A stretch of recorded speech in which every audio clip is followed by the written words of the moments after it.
블랙매직 퓨전 세 번째 강의 파트를 시작하겠습니다.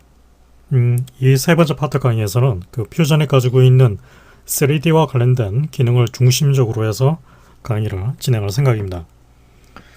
일단은 이제 그 3D와 관련된 얘기를 하기 전에 첫 번째, 두 번째 파트에서 제가 아직 언급을 하지 않았던 그 부분들을 먼저 간단하게 좀 소개를 한 다음에 그 다음에 강의를 진행을 하겠습니다.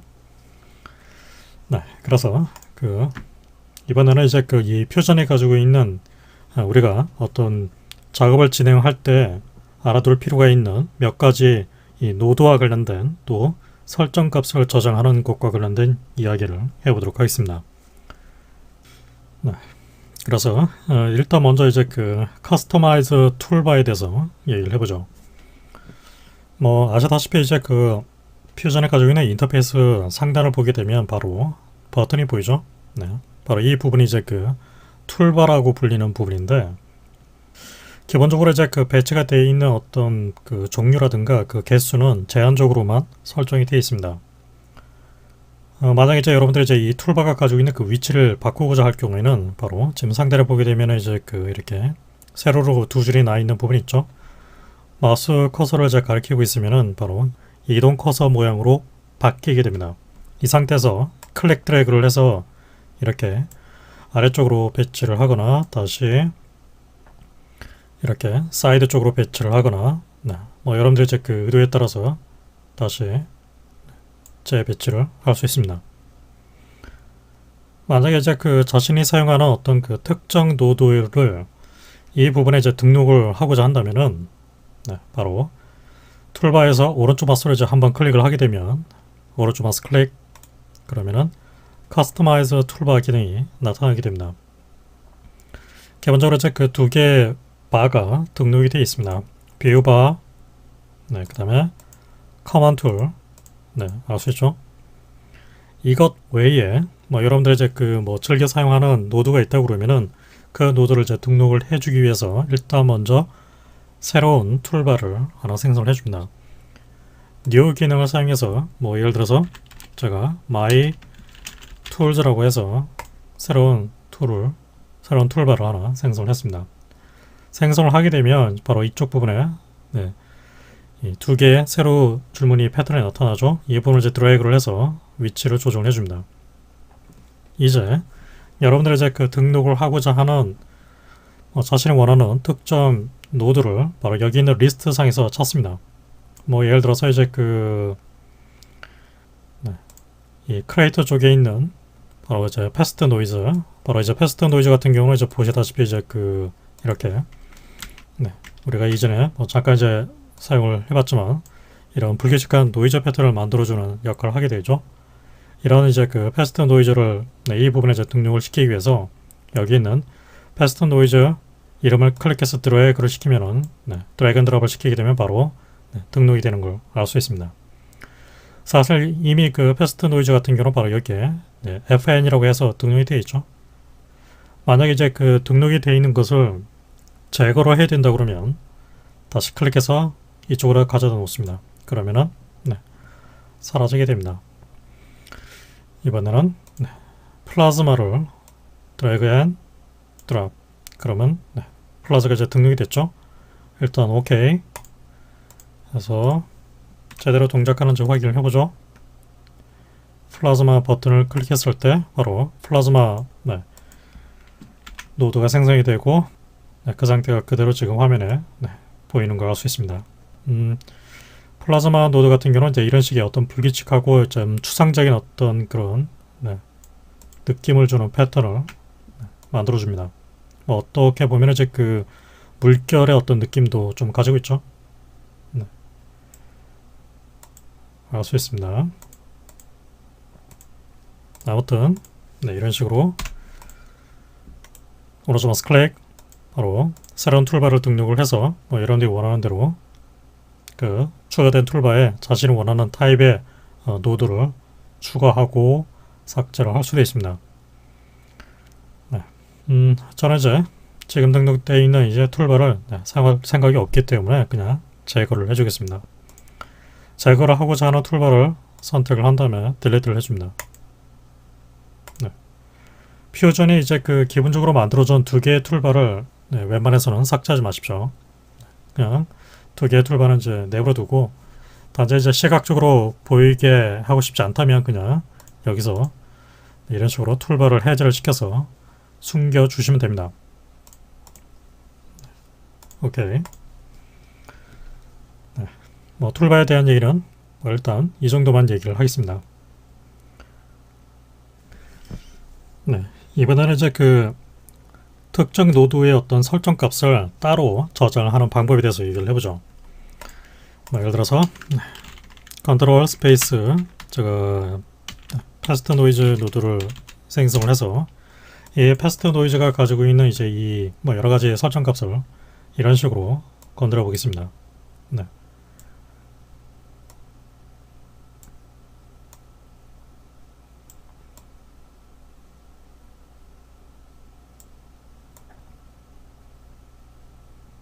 네. 지금 이렇게 제가 설정한 이 값을 뭐 따로 이제 노트를 해서 기록을 해둘 수도 있긴 하겠지만 그런 식으로 하기는 굉장히 좀 번거로운 측면이 있죠. 그래서 이 값을 이제 일일이 기록을 해둘 필요 없이 지금 설정되어 있는 이 값을 따로 파일 형태로 저장을 해둘 수가 있습니다.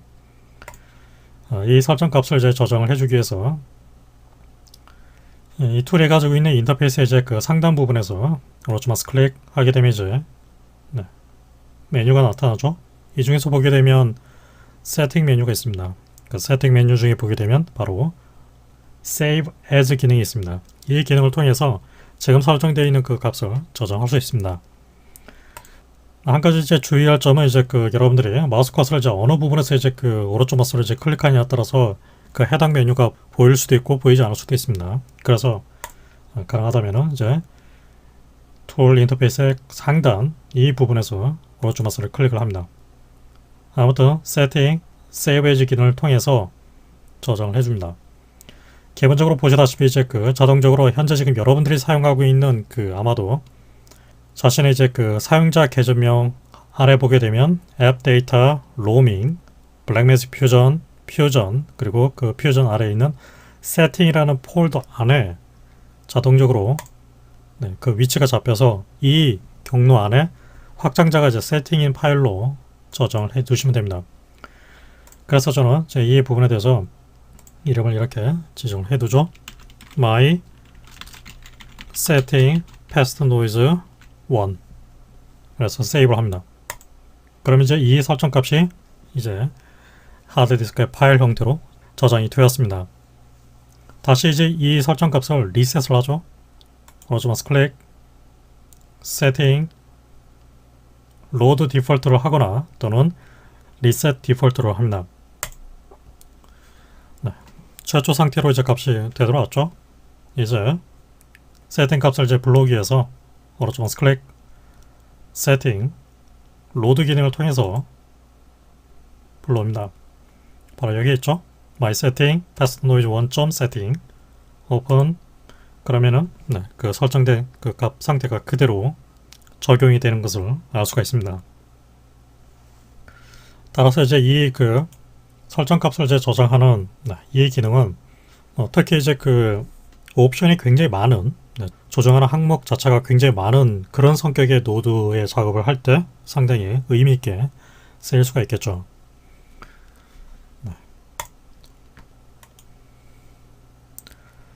만약에 여러분들이 지금 이렇게 그 설정되어 있는 이 값 자체를 그냥 초기 값으로 적용을 하고 싶다면 바로 이 Save Default를 통해서 적용을 해 주시면 됩니다.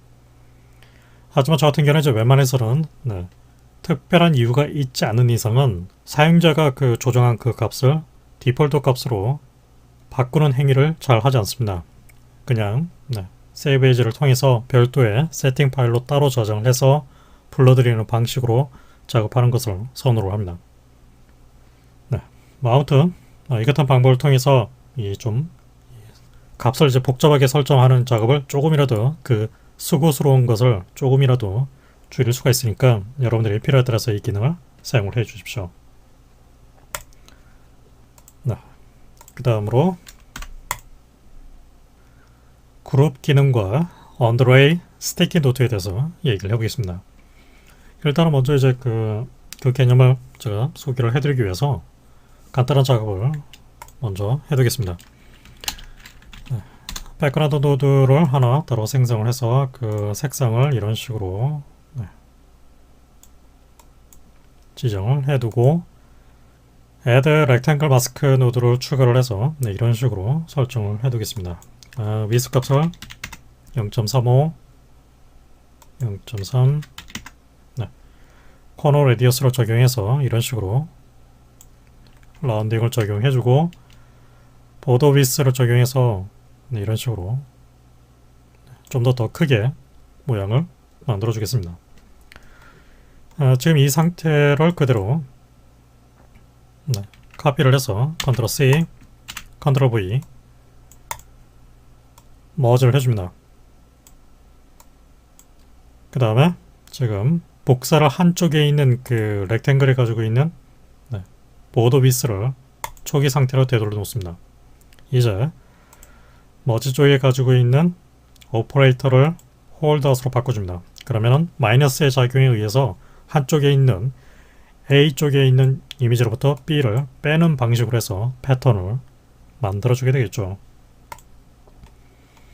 아무튼 이제 이 상태에 대해서 제가 다시 바로 이 duplicate라고 불리는 DUP라고 불리는 이 기능을 통해서 복제를 해보겠습니다. 이 duplicate 노드는 주어져 있는 이미지를 어떤 카피 개수만큼 복제를 하면서 뭐 회전을 한다든가 위치를 바꿀 수 있도록 도와줍니다. 카피가 되는 이제 그 개수를 지금 2개로 되어 있는데 4개로 바꿔주고 제가 여기서 지금 이제 이 화면을 보게 되면 이제 조절자가 나타나죠. 이동을 시키게 되면 바로 보시다시피 이런 식으로 카피 개수만큼 복제가 되어 있다는 걸 알 수 있습니다. 사이즈 값을 이제 줄이게 되면 점차적으로 이제 사이즈가 줄어드는 형태로 모양이 만들어지게 됩니다. 센터 위치를 다시 0.5, 0.5 센터로 바꿔놓고 대신에 앵글 값을 적용해서 이런 식으로 회전을 시켜보죠. 카피되는 개수를 더 늘려서 8 정도 해주겠습니다. 아무튼 지금 이렇게 이제 그 모양이 만들어져 있는 상태를 약간의 이제 그 글로우 효과를 넣어주기 위해서 컨트롤 스페이스 글로우라고 검색을 합니다. 그러면 이제 두 종류의 글로우가 보이죠? 그냥 글로우가 있고 소프트 글로우가 있습니다. 소프트 글로우를 사용해서 오케이 그러면은 보시다시피 약간 은은하게 빛이 나는 것처럼 효과가 만들어지게 되죠. 게인을 통해서 그 강도를 더 세게 더 약하게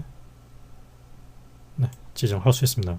글로우 사이즈를 통해서 더 넓게 더 좁게 범위를 조정을 해주시면 됩니다.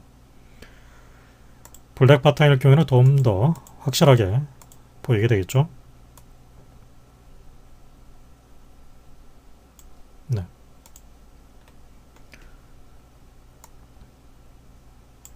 아무튼 이제 지금까지 그 작업이 되어 있는 이 상태를 그룹 기능을 통해서 한 단위로 묶어 보도록 하겠습니다. 작업의 어떤 그 성격에 따라서는 뭐 예를 들어서 이제 그 작업이 이루어지는 전체 노드의 개수가 뭐 단순하게 이제 그 몇 개라든가 몇십 개 정도가 아니라 거의 100개 단위가 이제 넘어가게 되면은 화면 안에 상당히 많은 그 노드의 연결 관계가 만들어지게 되죠.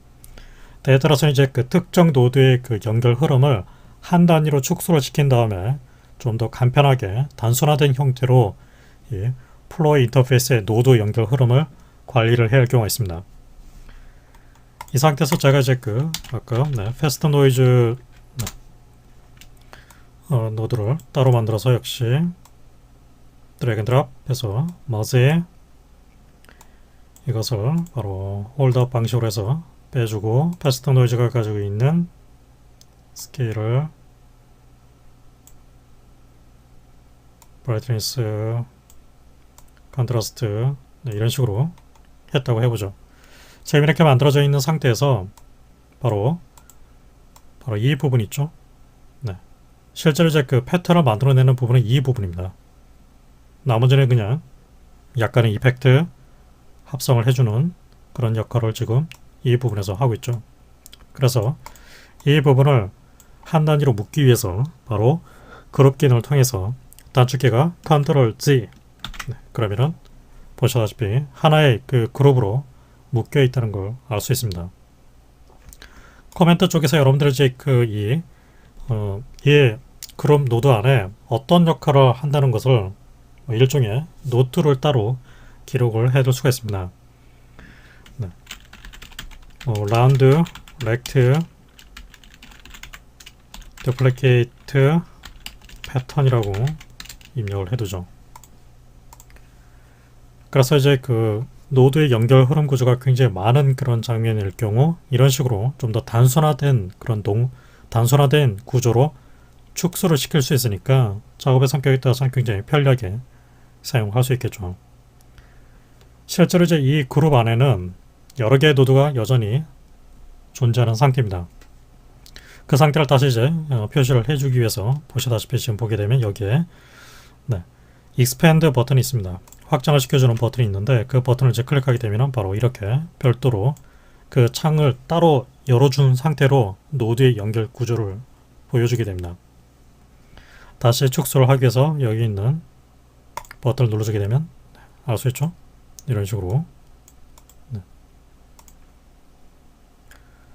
해당 그룹의 이름을 바꾸기 위해서 바로 여기 있는 노드의 이름 부분에서 오른쪽 마우스 클릭 바로 F2 리네임 있죠? 또는 해당 그룹 노드가 이제 선택이 되어 있는 상태에서 F2 그래서 이 부분이 그냥 제가 rect p8라고 바꿔놓겠습니다. 그리고 바로 여기 있는 set tile text color 기능을 통해서 여러분들이 이제 어떤 특정한 그 색상으로 이런 식으로 바꿔놓을 수 있습니다. 그러면은 선택이 안 되어 있을 때 보게 되면 이제 제가 바꾼 그 색상으로 적용이 되어 있죠.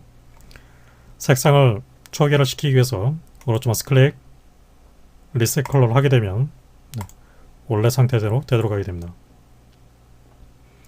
아무튼 이렇게 이제 그 그룹 기능을 통해서 여러분들이 이제 그 좀 더 거대하고 복잡한 노드를 특정 단위로 묶어서 이런 식으로 축소 확장 형태로 사용할 수가 있는 거죠.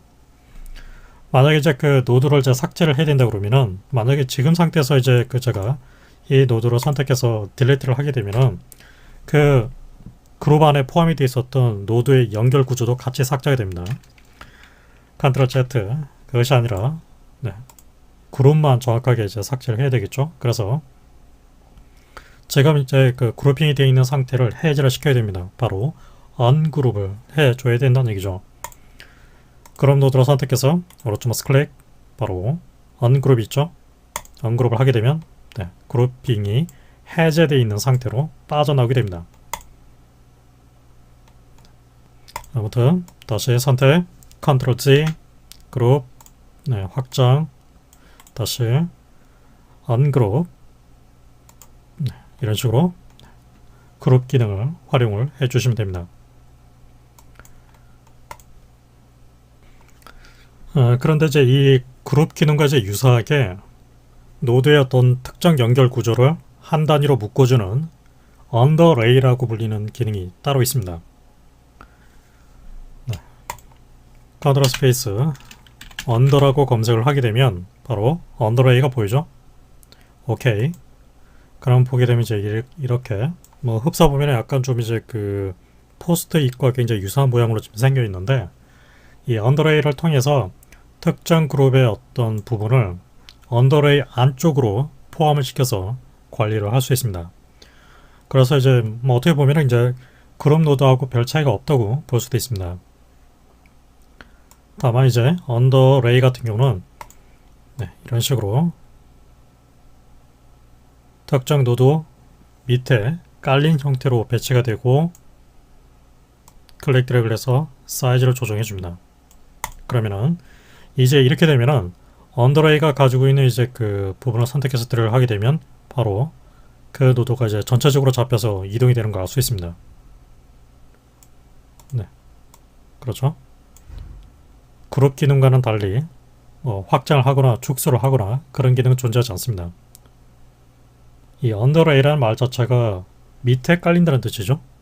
특정 노드 아래 방향으로 깔린 상태에서 노드를 전체적으로 이동을 하거나 또는 이제 그룹 기능과는 달리 단순하게 이제 그 노드의 연결 흐름 구조를 시각적으로 분리를 해서 표현을 하고자 할 경우에는 그냥 단순하게 언더레이 기능을 사용을 해 주시면 됩니다.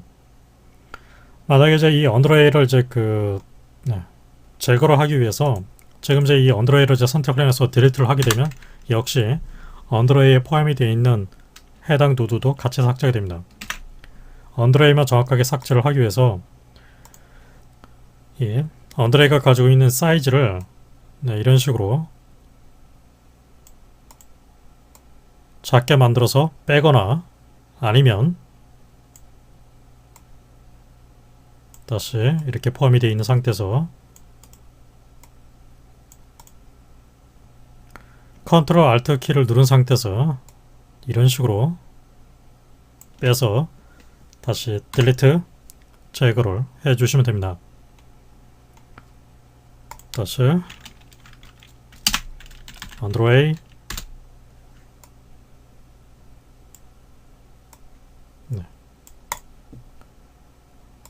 언더레이를 선택해서 오른쪽 마우스 클릭 셋 컬러 기능이 있죠. 여기서 이제 그 셋 텍스트 컬러 기능을 통해서 지금 이 언더레이 부분에 있는 이 텍스트 부분의 색상을 바꿔놓을 수 있습니다. 이런 식으로.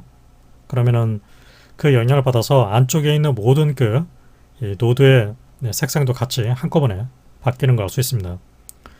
비슷한 방식으로 이제 셋 컬러에서 이제 그 셋 타일 컬러 기능을 사용해서 바탕 색상을 이런 식으로 역시 바꿀 수가 있습니다. 한꺼번에 같이 바뀐다는 걸 알 수 있죠.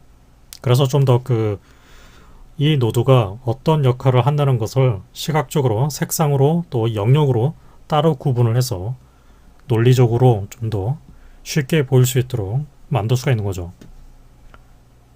원 상태로 이제 되돌리기 위해서 오른쪽 마우스 클릭 셋 컬러에서 리셋 컬러 사용을 해줍니다. 노드가 가지고 있는 색상에 대해서도 역시 셋 컬러, 리셋 컬러 원 상태로 되돌아왔습니다. 언더레이 같은 경우는 이제 보시다시피 이제 아까 그룹 노드 같은 경우는 이제 별도의 툴 인터페이스가 존재를 했지만은 언더레이는 따로 존재하지 않습니다.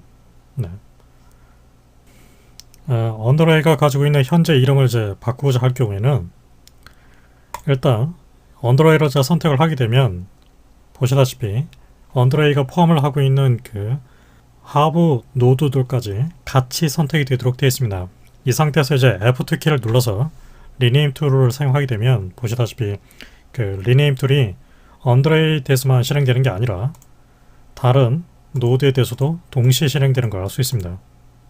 그래서 언더레이 부분만 이제 정확하게 선택을 하기 위해서 Alt 클릭을 합니다.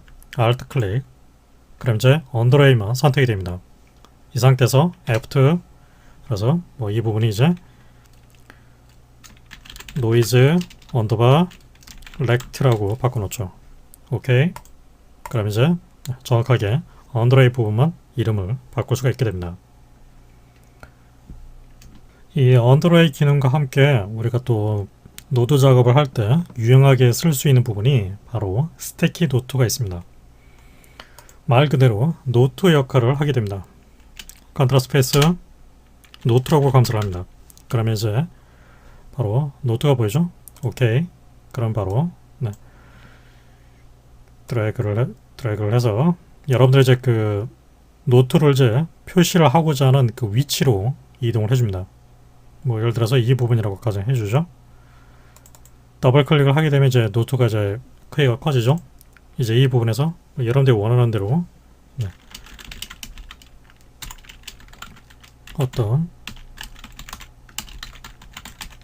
어떤 개인적인 정보를 기록을 해 주시면 됩니다.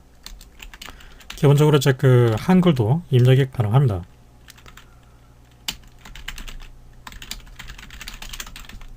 이런 식으로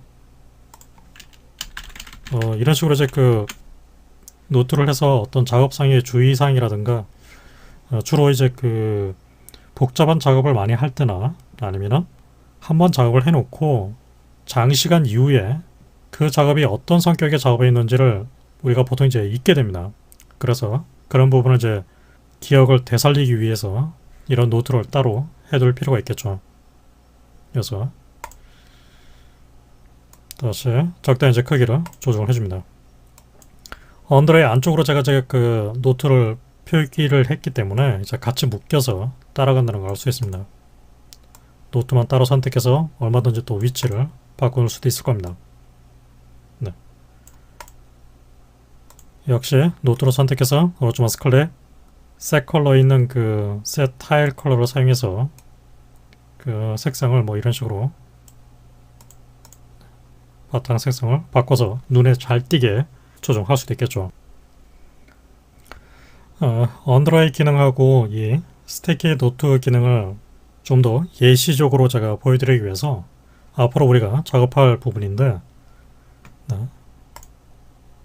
지금 보게 되면 이제 그 다소 많은 수의 그 노드의 연결 흐름으로 지금 작업이 되어 있죠. 그리고 제가 지금 그 작업을 언더라이 기능을 통해서 이런 식으로 특정한 그 노드의 연결 흐름을 그 구획을 나눠서 정돈을 해놨습니다. 바로 이런 식으로 언더라이를 통해서 특정 노드의 이제 그 연결 흐름 구조가 어떤 역할을 한다는 것을 이런 식으로 논리적으로 또 시각적으로 구분을 해 놓는 것이죠. 또 노트를 통해서 해당 그 노드가 또 어떤 역할을 한다는 것을 또 이런 식으로 간단하게 기록을 해 두는 것입니다. 그러니까 이제 이런 식으로 이제 그 작업을 하게 되면 아무래도 이제 그 보다 복잡한 그 작업을 할 때 그 노드의 연결 흐름 구조를 좀 더 쉽게 논리적인 구조로 파악을 할 수 있게 되겠죠. 그래서 여러분들 이제 그 앞으로 이제 그 작업을 위해서 뭐 우리가 이제 그 노드의 개수가 이제 몇 개 안 되는 성격의 작업을 할 경우에는 별 의미가 없겠지만은 조금이라도 이제 복잡한 성격의 작업을 할 때는 이 기능이 굉장히 유용하게 쓰일 수가 있다는 얘기죠. 네. 아무튼 여러분들 이제 그 앞으로 이제 작업을 통해서 어떤 이 언더레이 스티키 노트 또 그룹 뭐 이런 기능들을 적절하게 잘 사용을 해서 작업을 해 주시길 바랍니다. 네, 이번 시간에는 여기까지만 얘기를 하겠습니다. 네, 계속해서 다음 시간에 이어서 이번에 얘기하지 못했던 나머지 부분에 대해서 정리를 하도록 하겠습니다. 지금까지 제가 설명한 사항을 여러분들도 간단하게 테스트를 해서 기능적인 학습을 해 두시길 바랍니다.